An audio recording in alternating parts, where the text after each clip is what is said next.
Bien, nous sautons maintenant, si je peux dire, plusieurs administrateurs pour parvenir à un autre membre du laboratoire Glowinski et administrateur, en la personne d'Alain Prochian. Alain, toi. Merci. Chers amis, chers collègues, je commencerai par l'œuvre scientifique de Jacques Glowinski, dont la modestie et l'engagement au service de la collectivité masquent parfois l'importance. Pourtant, ses travaux sur les amines cérébrales sont des classiques, aux applications inappréciables, telles le développement d'une classe d'antidépresseurs encore utilisée en clinique aujourd'hui. Pas plus qu'on ne saurait nommer tous ses héritiers scientifiques, en France comme à l'étranger, on ne saurait faire la liste exhaustive des découvertes auxquelles son nom restera attaché. Dans la continuité de ses travaux dans le laboratoire de Julius Axelrod, prix Nobel 1970 de physiologie ou médecine, Jacques, à la tête de l'unité INSERM U114, une des premières équipes accueillies au Collège de France, a développé des recherches précliniques dans le domaine des maladies neurologiques et psychiatriques. Elles lui assurèrent rapidement une place parmi les plus grands. Il ne s'en vantait jamais, marque d'un caractère certes affirmé, mais fondamentalement humble, le contraire de l'esbrouf. Les honneurs le laissaient assez froid, allant jusqu'à refuser, j'en fus témoin, de remplir son dossier de présentation à la National Academy, à laquelle ses collègues américains souhaitaient le faire élire. Jacques m'était comme un grand frère venu sur le tard, et nous entretenions des relations affectueuses, même si parfois compliquées. Comment oublier que lui et Isabelle, à qui je pense souvent, m'accueillaient chez eux, rue de Boulainvilliers, avec mon ami, sans eux. Ouverture d'esprit peu fréquente dans les années 1970. Il n'était pas plus misogyne qu'il n'était homophobe, et son laboratoire abritait à égalité des femmes et des hommes d'une grande qualité scientifique. Marie-Jo Besson, France Javois, Anne-Marie Thierry, Michel Hamon, Patrice Guinet, Jean-Paul Tassin, Solange Lavielle, Yves Agide, Catherine Barthélémy et bien d'autres, qui m'excuseront de ne pouvoir tous les nommer.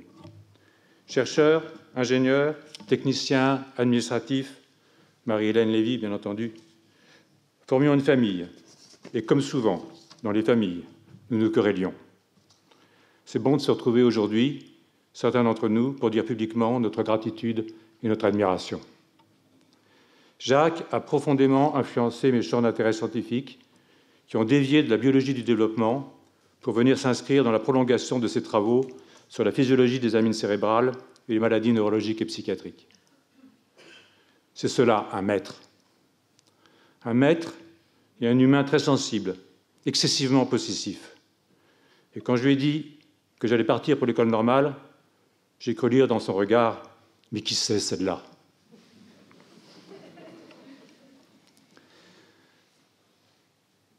Un épisode de brouille, parmi bien d'autres, toujours pénible, mais toujours surmonté.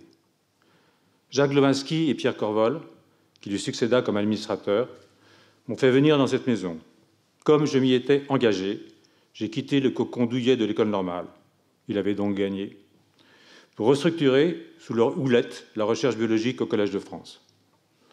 Nous disposions, grâce à Jacques, de locaux flambant neufs, plusieurs milliers de mètres carrés, pour la chimie et la biologie, en attendant la physique et l'Institut des civilisations. D'autres parleront mieux que moi de son engagement architectural. Mais il faut rappeler qu'il s'agissait avant tout d'un engagement scientifique pour le Collège. La volonté visionnaire, pas partagée par tous, loin de là, d'amplifier quantitativement et qualitativement les activités de recherche intramuros. Cela passait par l'installation de nouvelles équipes de professeurs, mais aussi de non-professeurs, les fameuses équipes accueillies. Les premières étaient naturellement issues des laboratoires des professeurs, Alain Berthoz, Pierre Corvol, Jacques Glowinski, Philippe Sansonetti et moi-même.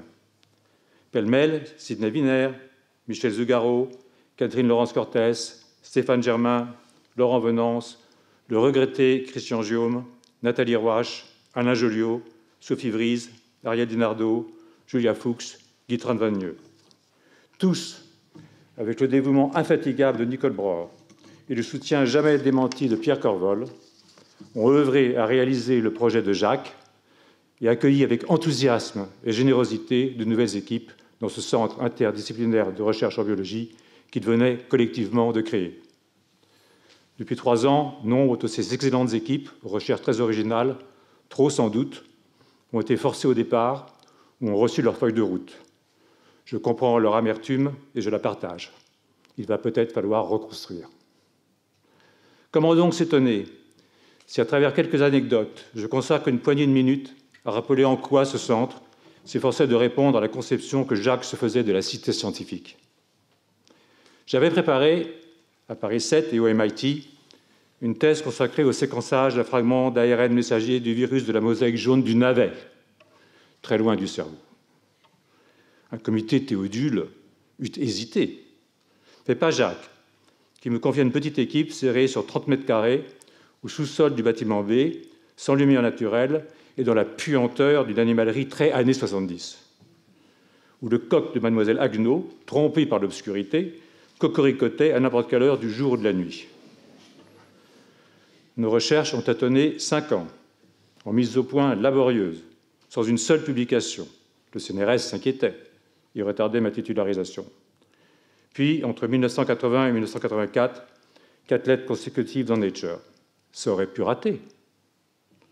Mais Jacques avait pris le risque de protéger de sa confiance un projet difficile et ambitieux. Il n'était pas du style à évaluer ses collègues en comptant les publications ou les contrats, comme on compte les pots de cornichons dans son garde-manger. Sa vision était un peu plus vaste et ses façons un peu plus élégantes. Pathétiquement fier de mes travaux sur le fragment en 3' terminal de l'ARN messager du virus de la mosaïque jaune du navet, je regardais parfois les recherches précliniques et les liens du laboratoire avec l'industrie. Jacques travaillait avec Ron Poulenc, de l'œil vaniteux d'un vrai chercheur fondamental, qui plus est gauchisant.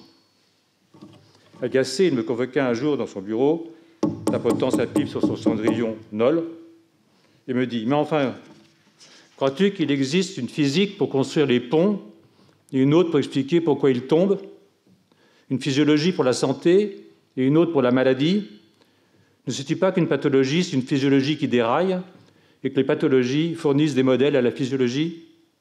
Et de me renvoyer à Claude Bernard et Bronsicquart, puis, plus proche de nous, dans ce collège que nous aimons, à Alfred Jost, François Morel, Yves Laporte, et lui-même, ça allait sans dire. Plus tard, Pierre Corvol, Alain Fischer, Hugues Deté, chercheurs et cliniciens hors pair, sont venus compléter cette magnifique cohorte. Un jour, je lui expliquais que je voulais m'installer ailleurs, et totalement indépendant. Il me rappela qu'en 1965, un trio de chercheurs pastoriens avait amené la France à Stockholm. Seuls les comités Théodule, encore eux, s'inquiétant de qui du trio menait la danse. Et d'insister sur le plaisir de penser ensemble, sur l'importance d'une émulation scientifique, même si elle peut être conflictuelle. Cela ne m'a pas empêché de partir, mais j'ai retenu la leçon. Ce ne sont pas les règles administratives qui font les découvertes, ce sont les personnalités. Whatever works, tel était son unique principe. Et si les travaux produits sont novateurs, pourquoi, au nom de schémas artificiels, casser ce qui marche? La solidarité entre les individus se doublait dans son esprit de celle entre les équipes, indispensable dans une communauté. Et nombreux sont ceux qu'il a aidés, en particulier quand il siégeait au CODIS. Philippe Lazare et Pierre Corvol, pour autant témoigner. Il nous appartient à tous de ne pas oublier ce pragmatisme, cette générosité et cette solidarité dont il a donné l'exemple. Je l'ai rappelé plus haut, l'égalité entre les sexes lui tenait particulièrement à cœur. Et c'est dans la continuité de cet engagement égalitaire que j'ai tenu à maintenir au niveau du Centre interdisciplinaire de recherche en biologie, peut-être un jour, pourquoi pas, Centre Jacques Glowinski, une parité entre les sexes. Nous avons été un des premiers centres de recherche où cette égalité était presque parfaite, l'exception des mathématiciens ayant un peu tordu la règle que j'avais imposée dans les recrutements. Unique directive donnée au comité de recrutement. Je pourrais continuer ad libitum, mais j'ai promis d'être bref. Alors, cher Jacques, je ne prétends pas avoir atteint, loin de là, le niveau scientifique qui fait le tien. Je n'aurai jamais non plus ta puissance visionnaire, mais j'ai hérité d'une part de ta combativité. Tu en as d'ailleurs parfois fait les frais. Combativité hier, combativité aujourd'hui, et combativité demain, puisqu'il y aura toujours des engagements pour les causes que nous croyons justes.